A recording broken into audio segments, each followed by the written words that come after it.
Hello friends, நீ நான் காதல் என்ன ஆகுதுன்னு பார்க்கலாமா? இங்கே ஃபேமிலியாக உட்காந்து எல்லாம் ஹாலில் உட்காந்து பேசினே இருக்கும்போது அந்த இடத்துல முரளி வந்து அப்படியே நம்ம அபியை முறைச்சி முறைச்சி பார்த்துனே இருப்பாங்க. இங்கே ராகவை பார்த்தா முரளியை பார்த்துன்னு இருப்பார். என்ன இவன் நான் இந்த வீட்டுக்கு வந்ததுலேருந்து என்னை பார்க்குற மாற்றமே சரியில்லையே, நான் இங்கே நடிக்கிறேன்னு இவன் கண்டுபிடிச்சிட்டானா என்னன்னு.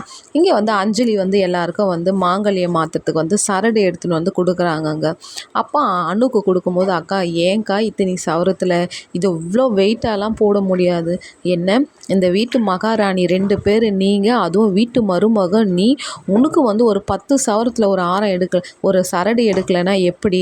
ஆனால் அவள் நல்லா இருக்கு காணும் போது அப்போ அபிக்கியோட சரடை எடுத்து கொடுக்குவாங்க. அப்போ அபி எடுத்து பார்க்கும்போது, ஏன்னா அபியோட மனசில் ரொம்ப கவலையாக இருக்குது. ஏன்னா என்னை ஏற்றுக்காத ஒரு வீட்டுக்காரர்கிட்ட போயிட்டு நான் எப்படி இந்த மாங்கல்யத்தை மாற்றிக்கிறதுன்ட்டு யோசிச்சுனே இருக்கிற டைமில் நம்ம அபியை பார்த்து ராகவ் அப்படியே முறைக்கிறாரு. இந்த பாஸ் ஏன் தான் என்கிட்ட இப்படி கோவமாக இருக்கிறாரு